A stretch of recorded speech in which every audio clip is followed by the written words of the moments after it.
The All Smiling Faces podcast is now sponsored by Tyre Spot, the Northeast's leading tyre supplier with branches across the region. Tyre Spot don't just do tyres, they cover everything from servicing to wheel alignment. They can handle every aspect of your car's maintenance. For more information, visit tyrespot.co.uk. Enjoy the episode.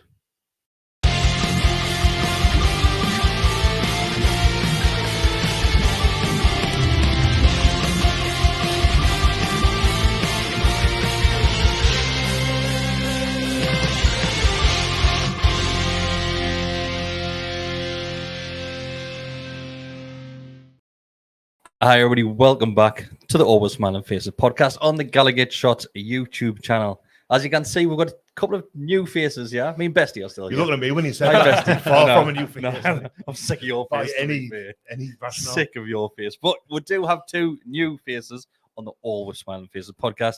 We have Joe and we have Chris. Hi, boys. How's it going, mate? You all right, mate? Good. How are you, Joe? I'm ecstatic, mate. I'm great to be finally here. And I've got to say, studio's looking lovely. Yeah, so those that listen to the audio, just jump over to YouTube just for a minute. Just watch the rest of this on YouTube just to see the revamped studio. How are you, Chris? I'm good, mate. Long time coming. I feel like I've wanted to work with you for quite a while now, so it's nice to be on the pod. I'm excited. So, people, if you're worried, Decker hasn't put like 15 stone on. well, he might have done.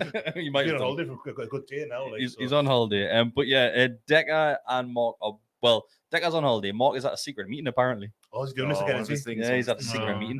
He hasn't told anybody. Secret. Secret meeting. But we're here and we're going to be talking a bit about Newcastle United and mainly pre-season and a few things which happened around pre-season.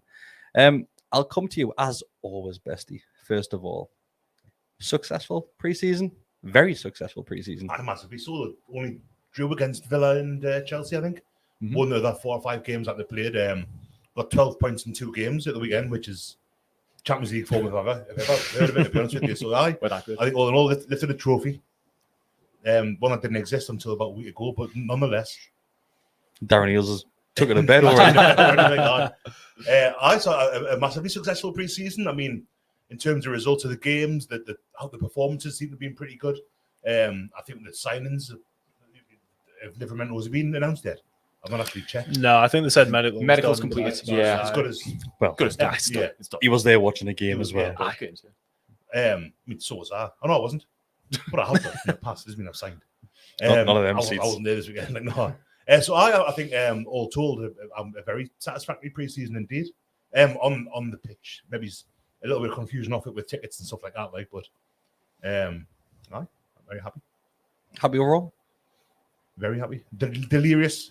In fact, and I managed to pick this up for 15 quid last week. So nice. Nice. Lush. So Chris, it is an unbeaten pre-season as well. Aye. And what obviously you've got to take it with a pinch of salt because it's pre-season.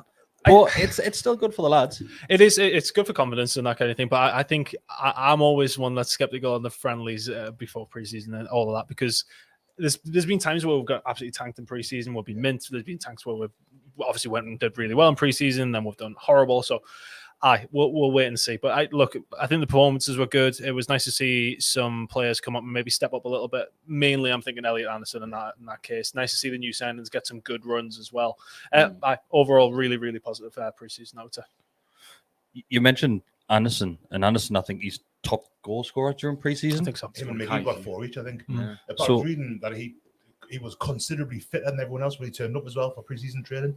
So he's really, I think he's had a somehow thinking, right, I'm really going to, this is my year. Because was he 20, 21? So he's young enough that I think he could, he's not like, the boat hasn't sailed, you know what I mean? It's not It's not like when you think of like Fjortoft. Or Sorensen, sorry, not Fjortoft. Sorensen that was here for a little while. I became a Jolly Charver. Danish lad. Biker Charver, didn't he? 30 when he left, everyone's going, oh, he should be in the first team. Yeah. Like, Anderson's young enough that I think he's at an age now where he could push into the first team and it'd be tough to make a place his own, but I think that's what he's got in mind. Yeah. So Anderson, Joe, he scores against Gateshead, Villa, Brighton, 2 against Brighton. He got those in the last couple of minutes of the game. Yep. And then again, that was his last 2, wasn't it? So he's had a decent run of form, very similar to Almiron last pre-season, because because he was in it. But is Anderson got a huge season ahead of him? Because just this time last year, we were thinking maybe he's going to get loaned out, but we can't afford to do that now. No, absolutely not. And I think it seems like the stars are aligning with his career because you've got him coming into this vein of form. Obviously, he had last season where he started to break into the team, was saw glimpses of what he could do. And I think with the amount of competitions that we've got now, it's imperative that we've got as much squad depth as possible. Even the likes of Miley coming in, these young lads who are coming in and developing with the first team. I think it's vital that we have that young blood to lean on when we need to. When you think about the domestic competitions, the FA Cup and the League Cup, I think the League Cup's going to be around the same time as the Champions League, give or take, depends how far we get. But no, for certain, we're going to need him. And it's great that we're seeing the likes of him and Gordon and these other young lads gaining confidence. And I know it's just pre-season, but it can have a major effect on what goes on afterwards. Look at Miggy last season. Exactly. He banged in, was it 4? No, I think it was like 6 goals or something stupid like that. Yeah. And then obviously he started the season in incredible form and he carried that on up until the World Cup. So I'm not saying Anderson's going to do the same thing, but we're going to need to use him and the other lads. They're going to have a huge role to play, aren't they? And I think it was Daryl that mentioned this when they done the match reaction yesterday, is that there was a lot of lads there now who are unbelievably versatile in different positions as well. And Anderson's another one that you can throw in that bracket. Yeah, I think Gordon's he hasn't really had a pre-season because he went to Euros with the under-21s, or not under-19s, was it? He's come straight back to pre-season, he's playing games, he looks brilliant. But he's wanting to play right across that line. He can play as a forward, apparently. But he can play right across that kind of the 3, if you want to call it that. Anderson, apparently, he prefers to play out in the wing. But I think we've only ever really seen him through the middle for Newcastle that I can remember. He's always played that role like of one of the ones that goes forward, so like Joe or somewhere like that. He's always kind of slotting kind of that position, hasn't he? So I would say though, like did he not have a good preseason last year as well? Am I just like making this up at the top of my head? Yeah. So like, I hope he can kind of crack on. And I don't want to like maybe fall into the trap with him and sort of say that it is a huge year for him because he's still really young. But it would be good to see him maybe just step up a couple of levels. I don't think it's like do or die for him by any stretch, but like I think it's still going to be an important season. I think he will play more games this season. Yeah, 100%. I remember the game at Hillsborough in January, which was an awful performance. I thought he looked. I don't say he was terrible, but I don't think he played well at all in that game because he hadn't really played much up to that point. I think he played a Tranmere in the cup maybe 1 or 2, but there wasn't a great deal of football for him. Whereas this year there'll be 6 group stages games done by the Champions League, regardless how well we do by Christmas, by the time the FA Cup starts. And he's, because we're not one effect that has on the league, I know we're joining the League Cup 1 round later this year, but still that's a lot of football to be played. And there's a lot of, we're pretty strong in the middle of the park at the minute, but I think Anderson's kind of a big part of that strength that we have now that we didn't have maybe at the start of the summer. Lewis Miley as well. Yeah, he's another one which I know we'll wax lyrical about when he has been featuring in games, Joe. And are you still shocked of how well he's performed amongst these superstars, we can call them? There's not many players that can go. Was he 17 now? 17, yeah. 17. There's not many players that can come into a team like that at 17 and almost look like they've been playing there for 10 years. It's again, it's probably similar to the Anderson situation when he first came in, where again, it's not a do or die. Like he's got a long time to develop, but the amount of great players that we have in the middle of that park now, he's going to have a lot of experience to feed off of. And if we do need to use him in, say, a League Cup game or a early FA Cup game or what have you, I mean, that's going to be a great experience for the lad. And I think it's testament to his ability when you have Eddie Howe coming out and saying categorically he is not going out on loan. He's going to be in and amongst the first team. And it seems to be that pretty much every player that's come in now and worked under Eddie Howe has developed rapidly. And you have to think that. And you've got to think about not just the new lads coming through, but lads that have been there previously that like dropped back. And I think obviously Longstaff is a prime example of that as well. Exactly. And he's came out and said under the previous management that he fell back from where he was. Then obviously Eddie comes in, then he gets him back to the potential where we're looking at selling him to Man United for 50 million. Multiple players have said the same thing. And I think it's just going to be really good for him to get experience around the first team. I mean, the fact that we're going to be in 4 competitions as well, like that's going to be as intense a schedule as you're going to get. So he's getting that experience early on. And I think that's just vitally important. It's an interesting thing with the loan thing, because I've always kind of perceived wisdom for a long time was that you send players out on loan. Yeah. And they're going, I mean, Anderson was at Bristol Rovers 2 seasons ago, Mm. but then I remember reading about Phil Foden. Not that I'm saying that Miley and Anderson are as good as Foden, but that Guardiola didn't want to let him go on loan. He said, well, why would I send him away on loan when he can be here every day and train with like Kevin De Bruyne, Sergio Aguero, Fernandinho. He's got all these lads and he's going to learn off. And it's the same with Anderson, where you think he's got like Tonali in the middle to learn off, Bruno, Jolin, and he's got lads there that have done it, you know, and I definitely see the merit in that. Yeah, It's a no-brainer. Yeah, it's no. But I think the difference is like he's came and stepped in. Like last preseason, when you obviously Anderson had beat away at Bristol, and he did mint there, so everyone was like, "Oh, right, let's see." And then Lewis Miley obviously played a couple of games back end of the season, seen a little bit here and there. Chelsea. Yeah. He hit the ball. I remember. It was a perfect debut, wasn't it? And he came out and played well, but then he's coming to pre-season. Everyone's like, bloody hell, he is really good, isn't he? Like, especially against Chelsea, he looked really, really composed. Every time he comes on, he doesn't seem off the pace at all or anything like that. You know, a couple of things here and there, which he will obviously get better. He's 17 years old. But again, it's always one. And I don't know if there's just the Newcastle cynic fan in me, is that I'm always cautiously pessimistic. Just see how they get on. I don't want to oversell them too early and just be like, oh, he's the next best thing that we're going to have in the club. Rolando Aarons. Yeah. Like, exactly. We've got a long I forgot about Rolando Aarons. streets will never forget. Paul Grayson. I've got Back when I was a kid. I've got a story about Rolando Aarons. Why? Is it libelous? Are you allowed? No, I can get away with this. I can get away with this. So, he was out on a night out in Shields, right? He lived in Shields, didn't he? I don't know, right? Oh no, it was Martin's lived in Shields. Martin's lived in. Well, Martin's had a flat in Shields. I don't think he lived in Shields. He had a flat in Shields. So Remy was. Do I play called Remy's Remy Street? It was him. He was with him and a few other lads, and it was a Thursday night in Shields. Everybody used to go out to South Shields on a Thursday night because it was student night. Classic student night, wasn't it? Escape with that. And he was spotted, and there was a few photos going around. And it was probably when GallowgateShots was getting a bit more popular, and I had found out he was there. And I had put a photo on social media of him out, and I think he was part of the senior squad at this point. Right. So being out on a Thursday night is a big no-go. Right. I got a message off him from his Twitter account asking us to remove the photo in case they found out using. I'm not your issue. Yeah. But yeah, you followed with for a few years on GallowgateShots. I think he was just a bit scared. I don't know. South Shields. Where did he go to at the end? Remy Street? I'm not too sure. Aarons went to Huddersfield. He done a few clubs. He went abroad, didn't he? He went abroad. Aarons went abroad for a little while. We loaned him abroad. Turkey. Can't remember. I'm sure I want to say it was Turkey. Abroad. That rings a bell with me. Maybe. Yeah. Don't know, but definitely loan him away though. You always seem on the precipice of doing something good. Anyway, we're getting off topic. Welcome to the podcast. I watched a video of him today. Actually, Aarons was from the pre-season thing in Schalke.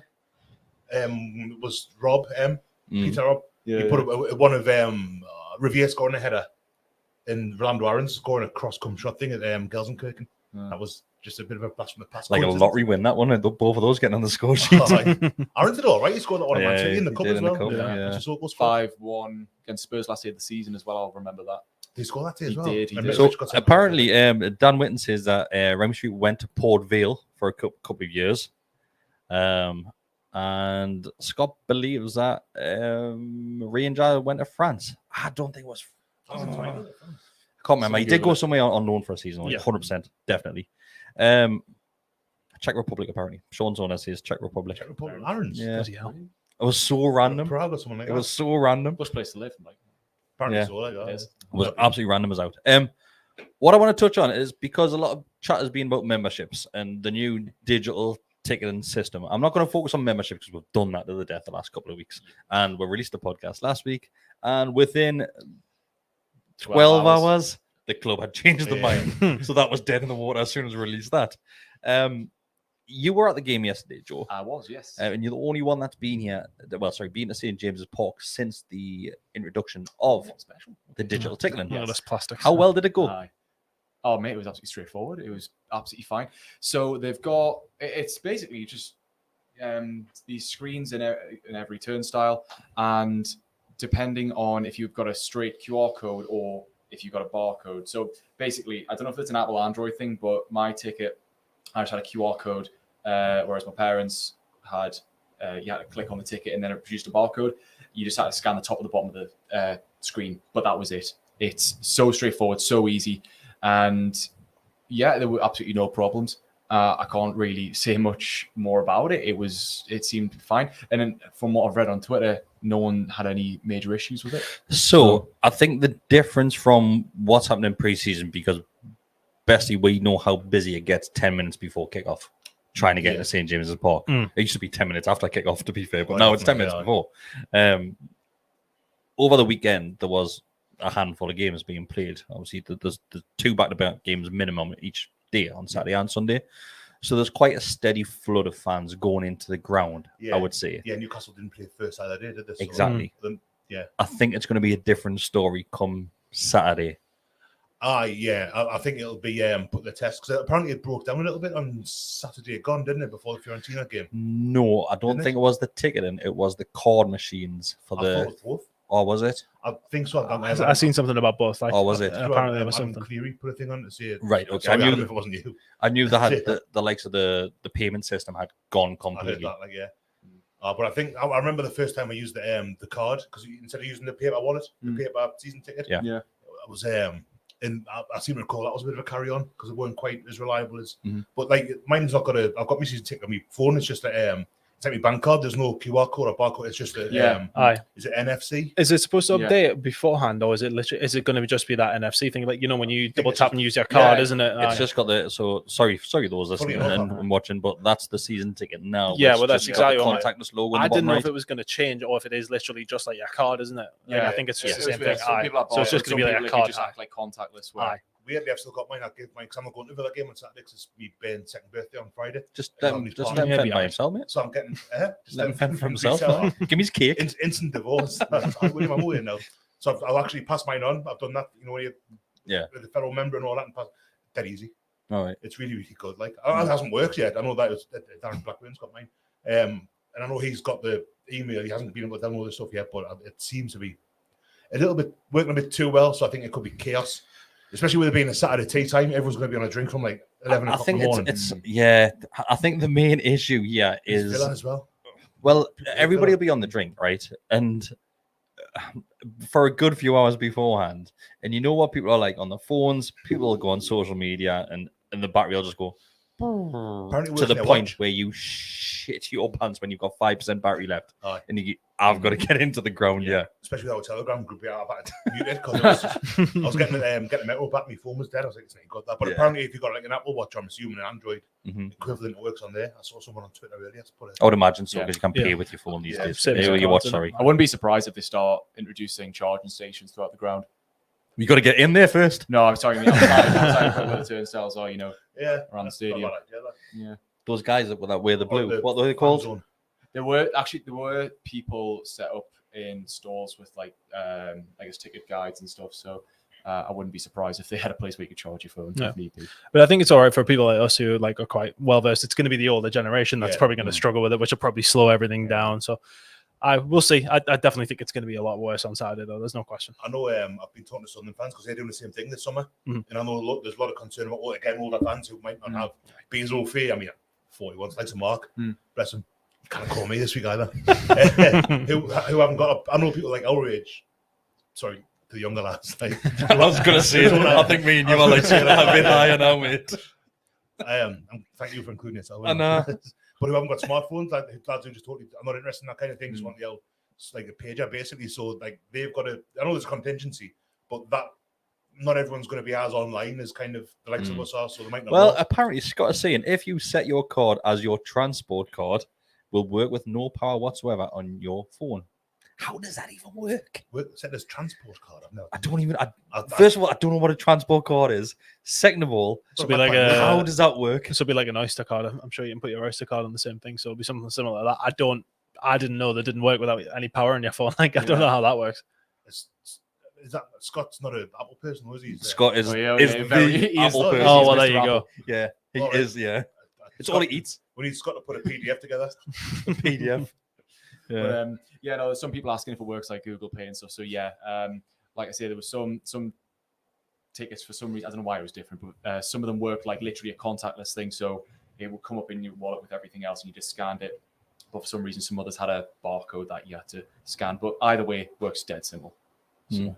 Scott's in the comments and he's blown me away now. He's saying, does your credit card have a battery? What does that even mean? Like, why? Why is that even a question? It doesn't, but you've got to activate when you pay for something. If I've got 3 or 4 cards on my. Why would a card need a battery? But no, what you're saying is it's a technology, isn't it? But then surely you've got to activate the card to pay for something. You've got to double tap on an app. Yeah. You've got to double tap it and then select the right card and then.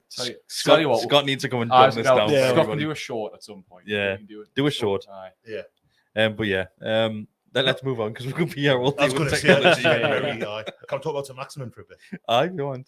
So there was a comment, and I think it was by Keegan that said, "When is bearded Decker going to argue with Mark with hair about Decker, hair about Maxi?" I think he's referring news to. So we'll bring news to him just to argue about a player. So which player would you like to argue about? Who'd you hate? Oh, I don't know if I hate anyone. Like, bloody hell! Who do you dislike the most? That's a difficult one. I'm all love and peace, me. You see, I'm not. Who do I hate? You know what it is? I would have talked about Maxi a little bit if you wanted. I don't know if you want to. We can't talk about Maxi. Briefly. Have we? No. If we've talked about Maxi before, then maybe we'll not. Well, no. I think it's probably. I think we'll tell you what. Why don't we talk about Harvey Barnes? Because I think that. Why don't we talk about? Because Miggy? I think Miggy's right, maybe not a bad. Let's talk about Miggy then. Yeah.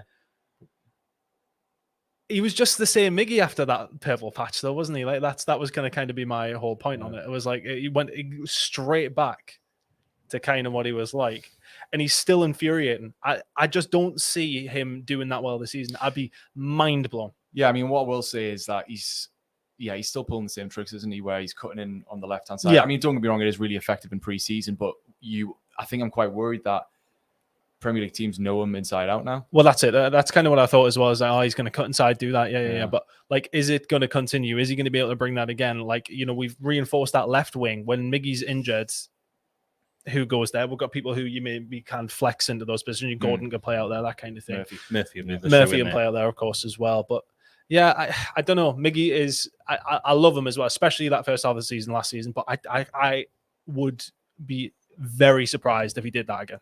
I'd be very. I'll tell you surprised. what, though. I think last season we were so heavily relying on the right hand side for attack. Yeah. Whereas with Barnes, I mean, obviously started figuring it out a little bit. But I honestly think that Barnes is going to bring such a balance to the dynamic of our attack that I think it's going to take a lot of pressure off Miggy in the way that he plays. You would hope so. Yeah. I wonder how Barnes is going to work because we haven't really got a winger who'll take someone on now, have we? Because Miggy and Murphy aren't the type of bloke that can knock a ball past someone. They're not blessed with they're quick, but they're not really like what's a maximum quick. I'd say, yeah. Whereas Barnes isn't either. Barnes is a give and go, isn't he? He plays a 1-2. I swear, honestly, I was watching him yesterday, and his physicality was unbelievable. He was like muscling defenders off the ball. He was, he was taking and going. He actually has got quite a bit of pace on him. He was being quite direct, and it's different to what I've heard about him. But my thing with Barnes is obviously on the right hand side we rely because we've got the triangle of Miggy, Trippier, and Bruno. On the left. I love Dan Burn, but he doesn't get forward in the same way Trippier does. He doesn't. It's not a kind of player. So that'll be a different dynamic, even though it'll be kind of the same. Yeah. A very similar thing, effectively, with the wingers who can kind of cut inside on the right foot or the left foot, as Mickey does. Yeah, and maybe just give and go and get around the back.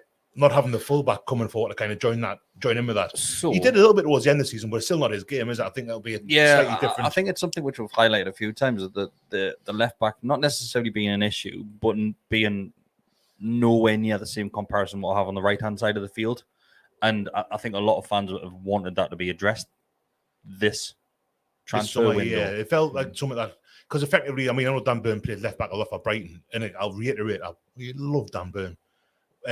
But he's still a centre half player left back, isn't he? Yeah. Effectively. I've seen someone, I forget it was now a group or on Twitter, talk about maybe he's putting Trippier left back because he's played there for England a few times, hasn't he? And but does he not like Burn there so he can pivot back into the centre three kind of thing, isn't it? That's what he likes. He might be able to do a job there. Yeah, he had such a good season at right back. Why would he change that? He was brilliant at right back. It's honestly, it blows my mind when people are going, "Oh well, Livermore will just go at right back then." Yeah, Trippier move that. No, Trippier's 33 this season, isn't he? So the fullbacks don't often go much beyond that in the Premier League at these top levels. So at some point, I know we thought maybe Harrison Ashby might be the bloke that'll bring in to replace him, but Livermore, And given that he missed a lot of last season, didn't he? Mhm. Yeah, I mean, look, Trippier got displaced to left back because you had the likes of Trent and Reece James and Kyle Walker who could play for England there. I mean, it takes someone that good to Who do we displace. have on the left wing? Was it Luke Shaw? Luke Shaw, Ashley was Young strong. for a bit. All right, okay. 2018 World Cup was Ashley Young because I think Shaw was injured. Yeah. I don't honestly like it. Ben Baffles Chilwell. us, absolutely baffles us how people are just so happy to go out, just put Trippier out left back. No, And the thing is about Livermento as well, the people have been saying, oh, you can play left back, but he's played left back once in his professional career. And it's like, well, he's not going to be playing left back. Yeah. But then that raises It's the question the of why same we're signing him argument when as people well. say, Yeah. well, Dummett can play centre back. Can he? 7 out of 10 this weekend. Can he? I'm not getting into it. I'm sure Joe Linton could probably play in nets, but I don't think he'd be very good at it at this point. Well, yeah. Oh, I don't know. Well, I maybe. thought Lascelles looked off the pace actually the weekend. There's a talking point for you. Lascelles. Yeah, a couple of times it looked like there was one where he gave the ball away, then looked like he got injured, but then stayed on. Yeah, he was trying to be really It was clever. really wasn't weird, he? though. It was the second half. We were attacking the He was Gallowgate. coming down the left hand side. I remember that. He was trying to be a bit too clever. I think he was trying to play it away and lost it, and then Pope made a great save. No, he started like holding his hamstring a bit. Do you know what it is like? And Lascelles does the basics well when it comes to old school football. When all he's got to do is heed the ball. I thought he did well against Haaland last season. I'll tell you what though, for the Road kind football. of games that Lascelles is going to be coming into, like the likes of those early league games, those League Cup games, early FA Cup games, you kind of need that no nonsense defender who's just going to go and. Like, do you know what it is? stick his heat You could even look further afield and thinking if we're holding on to a lead in the likes of a Champions League game, bringing Lascelles on as another defender just to break the ball away. I'm sure how he's done that. That's what you'd want. That's what you'd want. Yeah, he's done that a couple of times. It's run the risk, and there's a question came in, and if anybody else does have any questions, send them through, and we'll go through as many as we possibly can tonight. But there is a comment came in. It's about that left-hand side, which we're just talking about, and it is from Lauren, who is a member of the GallowgateShots channel as well. She says, question for you lads, who starts on the left wing on Saturday, Gordon or Barnes? So Barnes got a brace on Sunday. Can Eddie Howe look away from that and just bring Gordon straight in? Or is it going to be either of them? It's a tough one because I'm going to say Joe Linton back on the left. We're going to say Isak on the left. Joe Willock's not fit, is he really? But I mean, Gordon was player of the tournament in the European Championships arena, so he's had a good pre-season. Had a few chances at the weekend, apparently that didn't do so well with, but I think that's the thing for me, though, is that Gordon had those chances, didn't bury them. Harvey Barnes had a couple, and he stuck them in the both in the battle. And especially I really like the way that he comes in. He seems to be there at the right time. He's not like running at defenders. He's just arriving at the right moment when we're on the break. And he seems to be the player that can find himself in those positions. And they were both like fairly decent finishes as well, especially the one first time was pretty solid. Like, if I'm thinking in my head, Anthony Gordon's on the end of them chances, does he finish them as well as those? If you look at Saturday, then no. Exactly. I don't think so. I think he has to stop Barnes personally. So I said on the match reaction, it was me and Scott, I believe, that done it on Saturday. And Gordon, if he had missed those chances during the Premier League game, we are having a completely different conversation on what we done on that match reaction. With it being pre-season, you think that's fine. It's pre-season. It's not harming anybody. You had 4 chances. 2 of them, I would argue, be sitters. the last one, they've only put over the top. He smashed one over the ball, and there was another one. He just hit one straight put at in the keeper, didn't he? straight at the keeper. And you're thinking, if that's Premier League and those are our opportunities to win a game, and you've missed them, That's how at home. People are going to be after. Tell you what, on the flip side of it, though, I mean, how good did he look? I think it was against Chelsea. He's had this really good Euros, and I think it would be very harsh for him not to start. I still think Barnes will go ahead of him. But what a hell of an option to bring off the bench, though. I mean, nice problem. You know what I mean? It's imagine bringing him on 60-65 minutes. Whether he goes to left to centre or left wing. With Satya, it might not be either of them. He might go back to Joe Linton on the left hand side. Could be Isak with Wilson up top. Isak look good on the wing. Yeah. That's the thing we've got at the minute. The strength and depth we've got. We haven't even mentioned Bruno Tonali will be in the midfield. Sean Longstaff's a good enough option to have. Then you've looked at Joe Willock's injured. Did I mention Willock earlier? I mentioned twice. Then on the wings, you've got Murphy Miggy one side. You've got Barnes, Gordon, Isak can go on the left hand side. We've got a good side, Yeah, I mean, it's funny because so how many times last season were we saying, oh, the lack of depth is really killing us? But the problem was we had such a bad injury record, and we just seemed to have this conveyor belt of as soon as one person came back from injury, another one would get injured, and it was just seemed never ending. But obviously, start of the season, it's the chance for us to start fresh. I mean, I'm hoping Cher's okay. I think that's my biggest worry. But But besides, I think even if Fabian is injured, do you think it's a case where Byrne will probably just go into centre back, then Target will be playing left? yeah, well, Possibly. Or Lascelles. Wait, saying that though, because remember last season against Villa, how much Ollie Watkins bullied our two centre backs Yeah. anyway. So Yeah. maybe Lascelles actually isn't too bad. Well, of a shot. I remember Lascelles dealing with Haaland pretty well. Yeah. He did. And at Anfield as well, he was quite good. Mhm. So he's definitely a good option. Like, I know like people have slated Lascelles before, but he's definitely come leaps and bounds. I think He's not a dreadful. He's So he's a good player. He's a good player. like for Champions League team, which is as we are at the minute.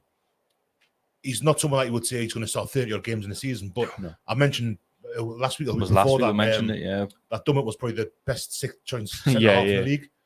For a third or fourth choice, Lascelles, which I'd say fourth choice if Dan Burns your third choice. Obviously, if he's left back, it's a different thing. Yeah. He's good, like Yeah, and unless good strength and depth at centre half. unless you're a Man City, you're not going to get many better backup No, centre backs. Are you? I just think on that left hand side, you can't overlook Barnes. You can't do it. He's came in with a goal scoring record, which is impressive for a team that got relegated. brilliant. And that's an area that we wanted to address on that left hand side of the field and score more goals from those positions. Can you look beyond him? You can't, and you know what it is. I'm loath to do it, but you make the comparison with Maximin. If he had those chances, what would he do with them? And he wasn't. I loved him, but he wasn't a clinical finisher. No, far from it. So, and that's kind of it. It'll happen all season, and we're still going to have Declan and Mark fighting about it. What would have happened last season with? But Barnes, I think you're right. I think Gordon's looked good, and he made it was Miggy's goal when he cut across the pitch against Chelsea. Kind of dropped the shoulder on halfway line, said, "Hey lad, Yep. like he was halfway to Bel-Air." Everything apart from his finishing has been good, to be honest with you. Yeah. It's pretty much it. Like, other than that, I think he has probably, I say being better than Barnes. We've barely seen Barnes. We've seen a lot more of Gordon, but It's very It's the similar to when finishing. Miggy first arrived. Miggy was doing everything. He just couldn't score. Yeah. And I think it's similar with Gordon at the minute. Gives us versatility. Look, I think we have to remember we're not like necessarily stuck to a solid like a straight 4-3-3 formation as well. I mean, Gordon can play in the middle potentially as a 10. We've seen Eddie Howe change things up in games where he's either changed the formation, he's maybe put two up top, he's put Isak behind Wilson at times, and who's drove through the middle. We could see that with Gordon as well. And I tell you what, man, how many? I actually can't think of a time where we had this strong a squad that was bringing quality off the bench. And I mean, obviously we need it now, given the amount of competitions we're going to be in. But no, it's great to see. Even last time we won the Champions League 28 years ago, it was like Brian Kerr on the bench who did, left for us and just he went to Scotland, did nothing. We're far better. This is I would say beyond the first 11, as you say, the strongest team, the strongest squad as I can ever remember having. Maybe not as good as first 11 as the Keegan. Or maybe it is. I don't know. It's a good side. This at the minute, like it's a really. I'm really good. I'm quietly, even though I was saying last week, I think 7th or 8th would be a good season, and I still do. I'm quietly excited.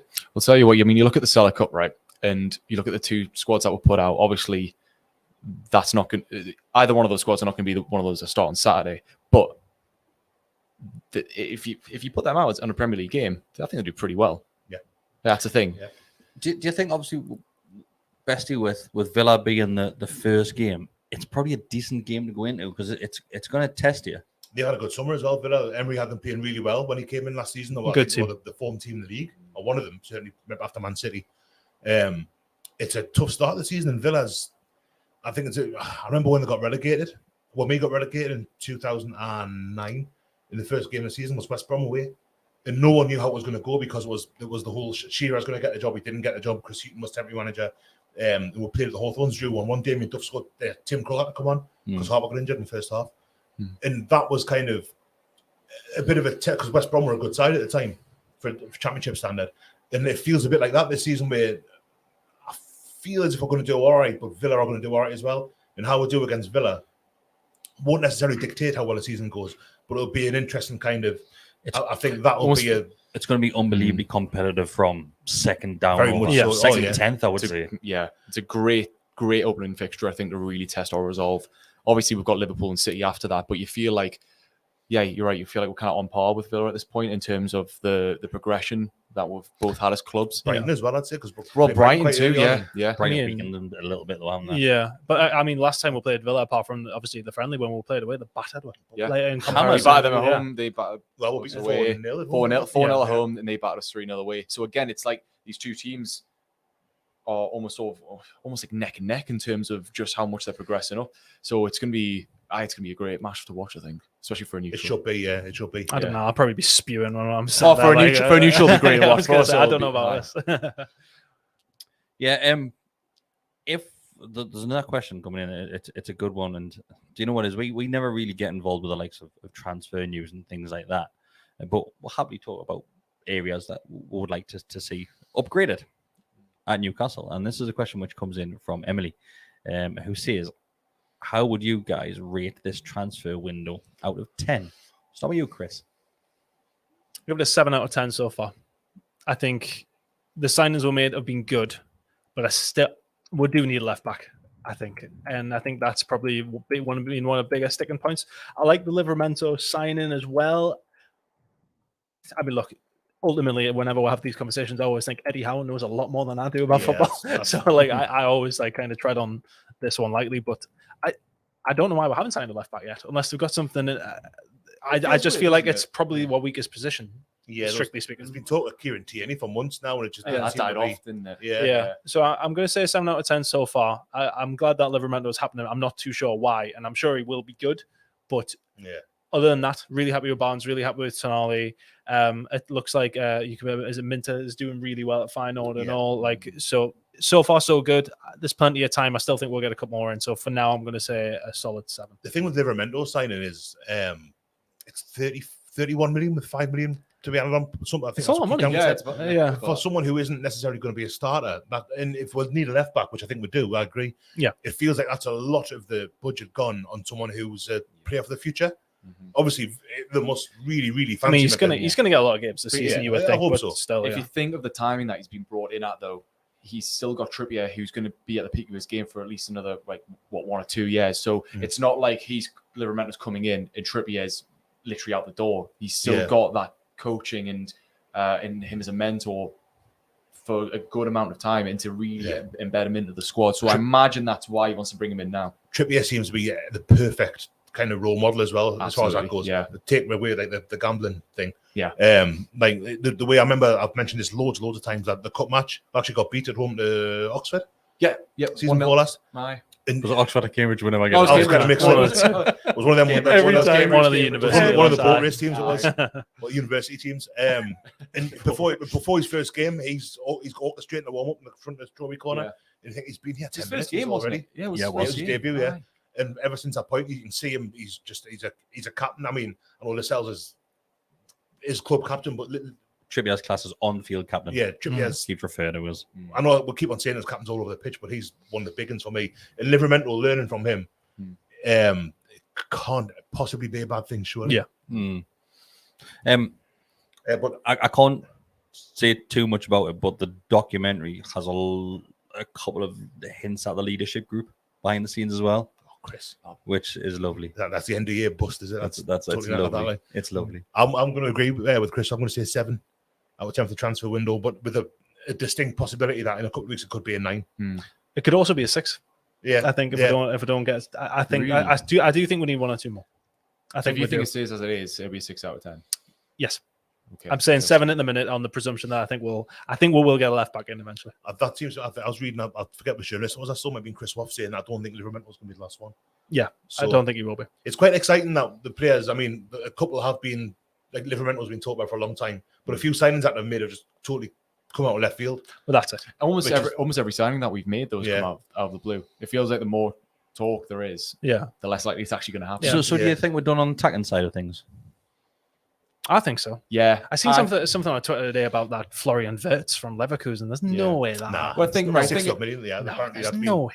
Okay, let's break it down though. So if you got a striker and wingers, where do we need to actually improve? I mean, the only thing I can think of is maybe a third choice behind Wilson and Isak, and then who are you going to bring in? It would have to be like another Chris Wood who is there to do a job when necessary, or either a young kid like that TK lad who would try to get. But that, something like that would probably cost a fair bit of money. I think defensively now, left back and Bring Andy centre Carroll back is Centre back. Bring one more it time. one last dance. Aye.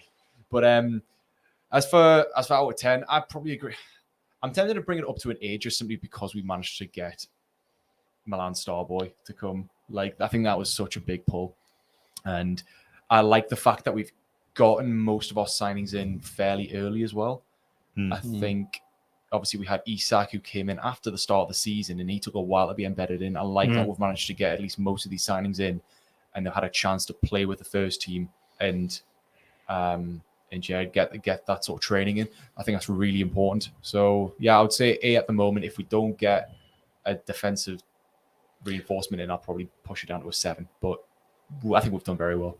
I feel like 6 is a long way from 7. I don't know why. I felt like when I said possible 6, I'm feeling like 6 was really harsh. I know, but it's not far, is it, really? I'll agree with at this minute, I would just say 7 at this I minute. think 7 is solid. Yeah. Only if you were going to say 8, because that makes it. I say 8 between the 4 of I us. say 8. Yeah.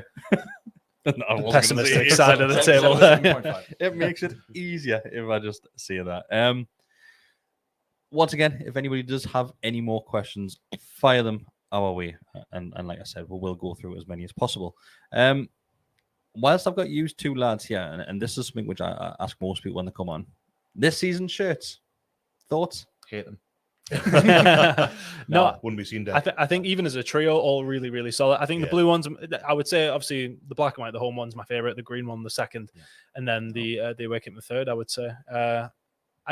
I think they're all really solid, though, all things considered. I think it's easily the best home shirt that Castor have done. Yeah. I mean, massive fan of the home shirt. Black central stripe, always a good choice. No number 4s on this one. No number 4s on this one. Obviously, the seller being black and white really helps. I'm loving the black panels at the top of the shoulders. The thing with black and white is it's very easy to make busy. And I'm thinking any shirt from like 2005 to like 2011, like you had so many different weird designs and stuff they tried, and I think it can just look a bit messy, whereas something like this, it reminds me of the 2017-18 home shirt, the 125th anniversary one. A little bit, very quite similar. Quite similar. That kind of went down.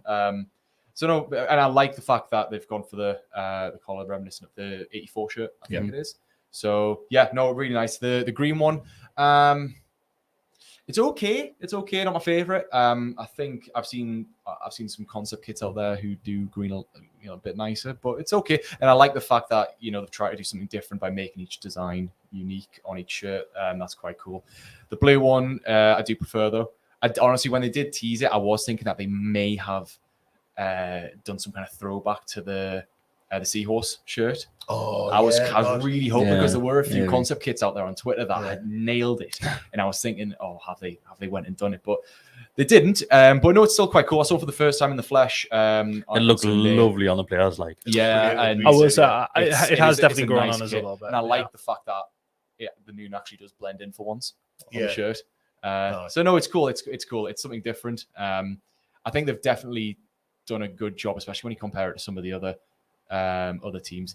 Like, I am a big fan of Adidas and stuff, but I think they've absolutely dropped the ball on. It's a flip of a coin with Adidas. Like, sometimes Arsenal shirt, away shirt, Man United's green one. I mean, I think you're you love that. The Man U away shirt is really good. I think in years to come that'll be the one that was kind of black and white, the zebra one that had a couple of years ago. Yeah, I think this green and white one will be. It's a long sleeve one because it's to be a kid ball, like it's the way that, because the Adidas stripes continue down the sleeve now. They kind of clash with the white shirt. It looks like 5 stripes when you get the bottom, but I think the short sleeve one, I'm a long sleeve man as well. Yeah, that's true.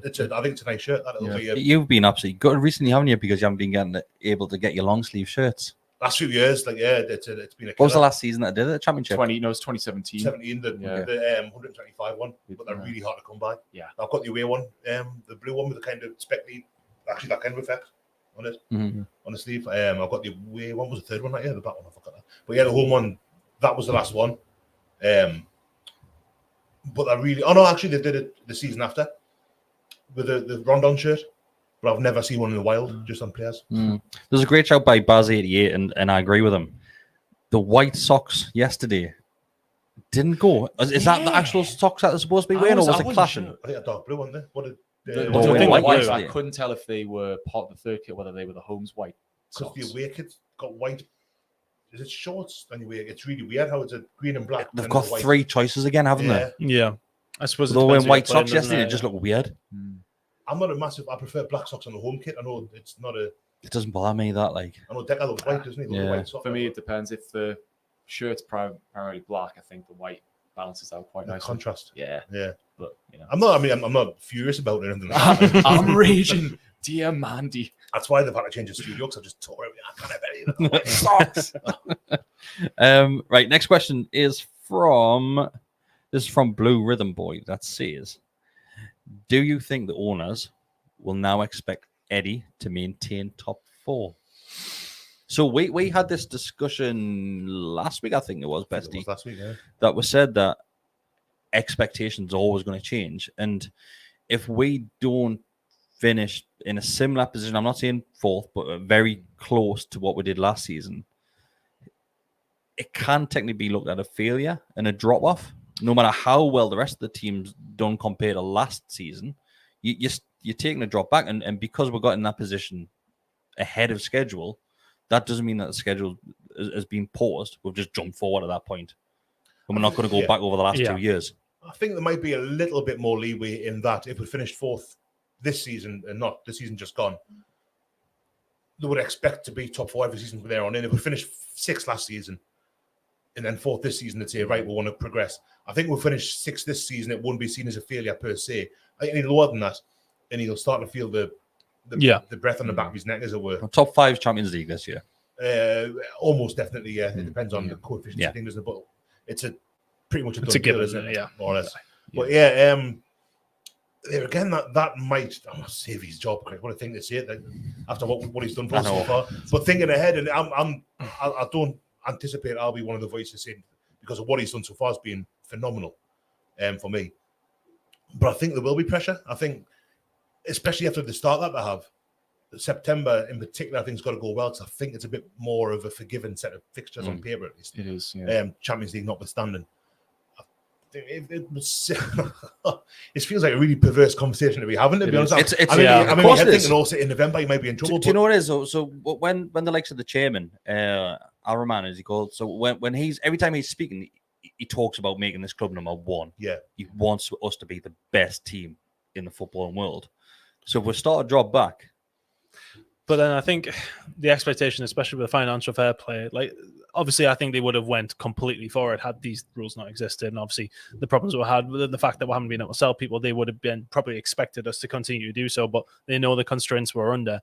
And also not to take any credit away from us from last season, but are we expecting Chelsea and Liverpool to be as bad this season again? Like that's and Tottenham as well. Yeah. Are you expecting those 3 teams to both really massively underperform again? Not that they would need to for us to finish there, but, you know, it definitely did make things a little bit easier. I think there's a lot of variables that kind of went our way, as well as with us playing really well last season. I think top 6 will be fine, but I think anywhere like below that, I think I'm kind of agreeing. Like you're treading on those waters of potentially. I think remember though, it was a top 4 finish with a cup final in there, Joe. Yeah, true. As well. Absolute dreamland, wasn't it? You need similar. You need to push in the cups as well. It's difficult because as much, the owners have talked about being number 1, but they've also talked about this being a long-term project. And I don't think using 1.5 seasons is a big enough sample size to justify making any changes like that. But then I think appreciate football's a very fickle It's game. a long-term project to get to that point in relation to Champions League must have been high on that list in 4 years' time. True. Well, we are there now, so that long-term project is rapidly changed. But then, okay, so we came 4th last season. So we finished 6th or 7th last season. Okay, it might not be hitting the heights, but I think consistency is still progress and still an achievement. A consistent rise. I think going from relegation fodder to finishing, somehow managed to finish 11th when Howe came in. And then, if we got 4th last season, if we got 6th or even 7th this season, and then, just say for argument's sake, you got then 5th the season after. I'm looking at that sample size and thinking that is, okay, fine. It's not hitting the heights of number 1 yet, but for a club that our size that's still growing, that's far above what was probably expected in terms of consistency. So you have to think, are they going to go for that model of we want to be number 1 straight away, or are we okay slowly building this up, even if that means every so often you might drop 1 or 2 places, you might gain 1 or 2 places, and then one season you might just click and then it pushes up and then you get that second or even first place. I think for us, then yes, as a fan base, but we'll be patient. But I think it's going to be a different story for the owners. I think most of will be patient. I think I don't know even that with the owners. I can see. Having said earlier that I think if they have a dodgy start of the season and it doesn't pick up by like late October, November, when the kind of you've had a chance of kind of finding your form bit in the league, but then the way they've conducted themselves with regards to the club so far, they've done a lot of stuff that is long term. Getting Darren Eales in, getting Dan Ashworth in, the stuff they've done at the training ground, the proposed totally rebuilding of the ground whenever they try to do that. It's a long-term project, and I think that there's an understanding there because of the FFP constraints. Yeah, that we can't. I think if we could have gone and spent £200 million in the summer, or whatever, Neymar, Mbappe, all that carry on, then yeah, I'm not saying it'll be justified, but I think then they would be a bit more right. We need results now. But the way they've bought players, the players have brought in instead of going and buying superstars, have bought players that we need or players that have been available. Liverpool's come from relegated side. Harvey Barnes has come from relegated side. They improved the first team, or they improved the squad as well. In Liverpool's case, because Trippier, obviously Tonali's a superstar in Italy, but how Italian players settle in the UK. They're quite intelligent buys, and you go back to Dan Burn, Matt Target at the time, Bruno. Isak was a bit of not a panic buy, but it was because Wilson was injured. He had to come in. Yeah, they've bought what they've needed to buy, and they've done it intelligently. They haven't just kind of spent money on lavish, extravagant, which indicates to me that maybe Howe would get a bit more leeway. So I think if we're looking at owners to the point of the 20% shares, so if you look at Amanda Staveley and Reuben Brothers, then yes, I think that they would 100% give Eddie Howe X amount of time a day and just see how it goes. I think if things start dropping, that's when we'll see the big boys come in and say, it needs to be better. Yeah. Obviously, you hope it doesn't come to that. And that's in my head, again, as I say, it feels like a totally perverse competition. That's ridiculous. That's ridiculous. I'd like to think, it would be a test, wouldn't it? If things aren't going brilliantly come the end of, like, say, Christmas time, it'll be a test of the owners to say, well, how are they going to react to this? Are they going to give him a bit more time? Because I don't think anyone would argue Eddie Howe's bought himself a lot of goodwill. Honestly, ridiculous amount of credit he's got. Yeah, it would be a massive shame if the kind of knee jerk was right. We'll get rid of him. Yeah, we'll bring him because that's the Chelsea. It'd be something which we'll regret afterwards. Something that like the Chelsea have done in the both. I would say both successes. It's not the right way of putting it. It was what happened. It's not a building a culture at a club. It's not kind of slowly building. It's what Real Madrid did with the Galacticos. It's right. That's isn't good enough. We need to replace them immediately with. And it doesn't always work. You look at. I'll use Chelsea again as an example. Bringing in like Avram Grant when he came in, and AVB, whose name I can't remember, Andre Villas-Boas. Phil Scolari came in. Rafa was there briefly. They've went through so many good managers, and it wasn't necessarily someone that fit. Frank Lampard last season. It wasn't someone that fit. It was just a name. It was like when we got Keegan back, it was similar to that for me. Especially the Lampard thing. So I was just getting someone that the fans love anyway. You look at Chelsea, and you can all be that's Spurs as well, really. Yeah. I think exactly right. I think our club is in a very unique position though, whereby we've been given this massive influx of money, but we're still constricted by FFP. Yeah. Obviously, Chelsea and Man City, when they were bought out, they were just able to spend whatever they wanted. So you're right. I think with Eddie Howe, I think the culture that he's building at the club is buying him a lot of goodwill, obviously as well as the results and everything. But if things went a bit bad, because even if you got Eddie Howe out, things have went really, really badly, and if he was sacked, you can't just bring someone in and then just say here's like 500 million like Chelsea are currently doing. That kind of thing doesn't work. So the ethos and the culture that he's building at the club is what's driving their success. Like you look at the players that he's managed to improve. Yeah, we need that kind of teaching and mentorship and what he brings. We need that for the club in the position that it's currently in. And listen, I hope Eddie Howe stays here for the next 30 years and has a dynasty like Alex Ferguson. Exactly, yeah. But I think the value that he's bringing to the club in the position that we're at is just absolutely perfect. I don't think there's many managers who could do what he's doing right now. Yeah. One of the things which we need to look at as well, and it's very rare you'll see this between management and squad as well, is that the chemistry that they've got as well off the field. Yeah. After the, I'm allowed to talk about this. I think after the, I think I am. After the, well, I'm not going to say anything. After the premiere, they've done a question answer, and it was, Gabby Logan hosting it, and it was Eddie Howe, Callum Wilson, and Dan Burn on stage. And Callum Wilson and Dan Burn spent 15 minutes just taking the piss out of Eddie Howe. Right. Really? Like just dropping like little like behind the scenes sort of like jokes and stuff like that. And Eddie was getting absolutely rinsed by them. They're talking about like the Champions League, like obviously that was brought up, and like Dan Burn was like, oh, we're not allowed to talk about Champions League football, it's one game at a time and stuff like that. Just taking the piss out of Eddie Howe. And he just sat there, Eddie was just taking it all. Then Dan Burn was I'll end up getting fined tomorrow. Spin the wheel.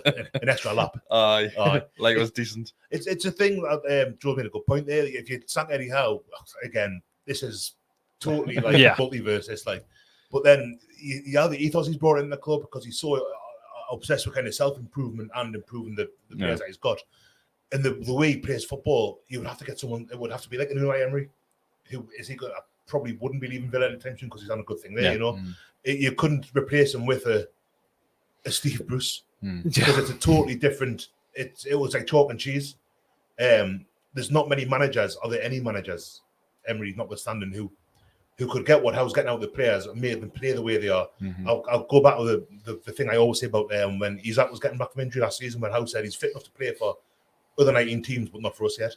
Because of the intensity that Newcastle play with. Isaac said, and Gordon said it when Gordon came in as well, didn't he? You can name about 10 players that have made comments about Eddie Howe's intensity and the way that he's improved.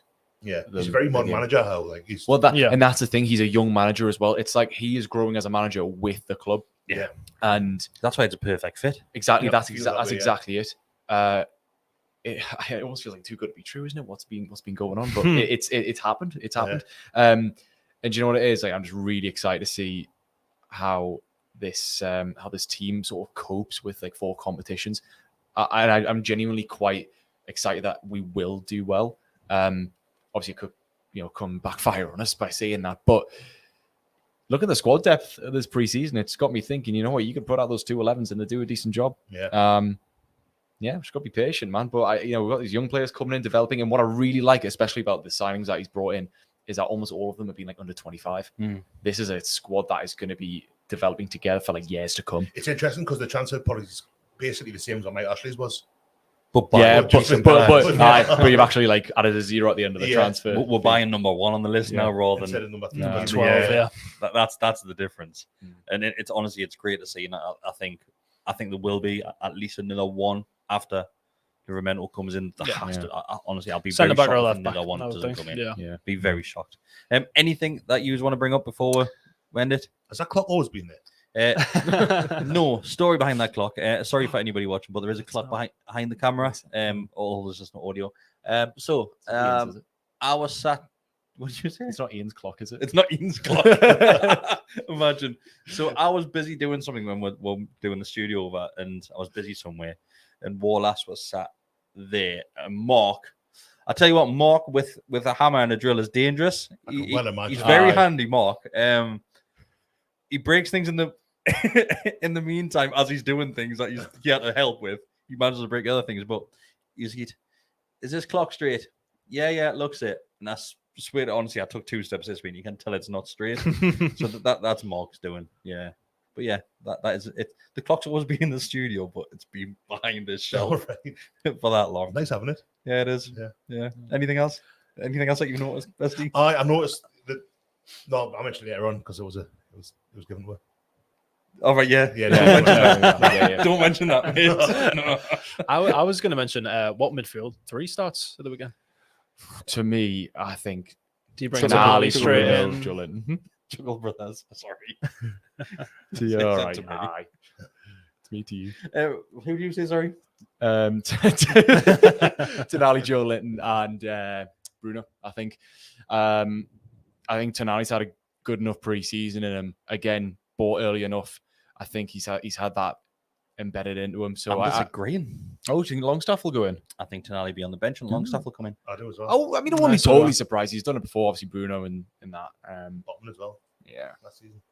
Yeah, I think that's likely. I think you probably would start with Longstaff, Bruno, and Joe Linton. I think it would be easier to say definitely if Longstaff hadn't had a knock I think that would have been I think that because I was curious about it because Tonali is like some people have been like, oh, he's not been that great, but like I don't know. I know a couple of people who went to the game because I didn't get to see it all on Saturday, and said that he was absolutely class. Like, but then other people are whinging about him and things like this. So like I'm curious because of how he kind of drip fed them, didn't he? With Tonali, the issue that we'll have with him, every time he's played with different partnership. Well, that's it. Completely different. So I wouldn't be shocked if he does start, but I think it's Longstaff's. Well, Howe said that he wants him to build up relationships, doesn't he? And that's how he's going to improve. Like, where he's going to be playing. Obviously, he's going to be playing with Bruno in the first. The first team eventually is going to be Bruno, Tonali, and one of probably Bruno, not Bruno, Joe Willock, Joe Linton. I think Longstaff probably in there. I love Longstaff, but then at some point, you think Tonali's the. I know I was wrapping this up 5 minutes ago, but there's two things which just came to mind. One of them was a question, I think it was from Emily, mentioned that now we're only allowed one manager or / coach in the technical area. We didn't even have a technical area yesterday. They hadn't even painted the lines in yet, so that's how we're getting around that. Just make it the size of the pitch. Jason Tyndall's. Jason Tyndall has single-handedly caused that rule. By the way, every time Eddie Howe walks past, he'd be like dragging him back so he can get up there. I saw them. I think I looked over occasionally. I'm pretty sure they were practicing it. Like one of them was one just at a time.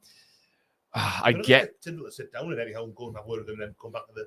That's pretty much 2 or 3 yards away. Something. That's what it is. The issue is that obviously Tyndall just likes to be involved. Just likes to wind people up. Yeah, no, he does. But then you got Klopp who just whinges at the fourth official all the time. So I mean, that's not going to solve that problem, is it? It's mad how when Sky Sports, I think when I first read it, I first saw the announcement, such as it was. It's Eddie and Tyndall, as if we were the only team that did it. Yeah. As if there's no other head coach or number 2 or whatever, just kind of knocking about. It's weird how that narrative's been kind of pushed through. And then I saw today that we spent the least time celebrating on average.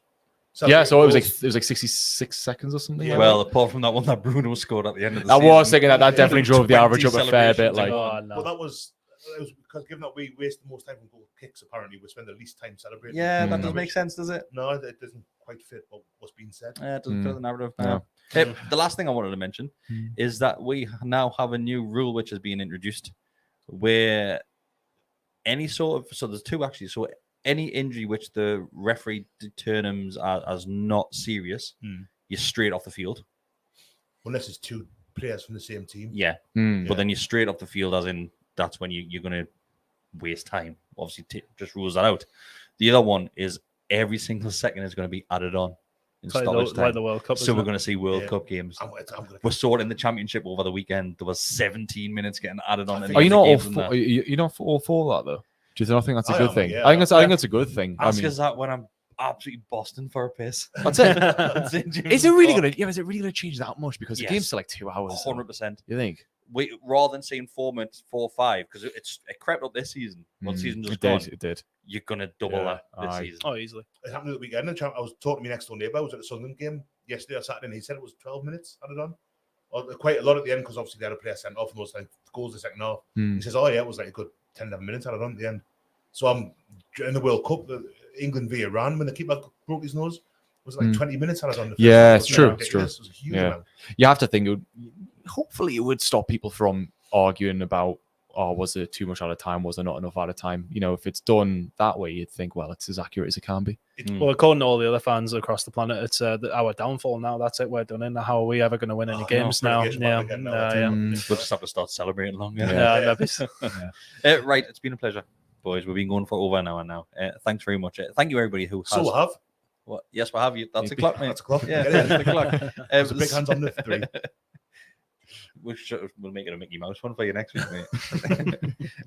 Thanks everybody who has been watching and those that are listening back on the audio as well. If you are listening to audio, just give us a rating. A 5-star would help us massively climb those charts and get to more Newcastle United fans. Same for YouTube as well, just like the video. Become a subscriber. It costs you absolutely nothing to do that. If you do want a little bit more, then become a member. It is just $2.99 a month. You get access to early videos, you get more videos than everybody else, and you do get access to the Telegram group, which Bestie mentioned earlier that is draining his battery on a daily basis. It's only old phone. It is the busiest that group has ever been. I've not been in there for a while, actually. Has it still got Jump in, mate. Porn room or whatever it is? Yes.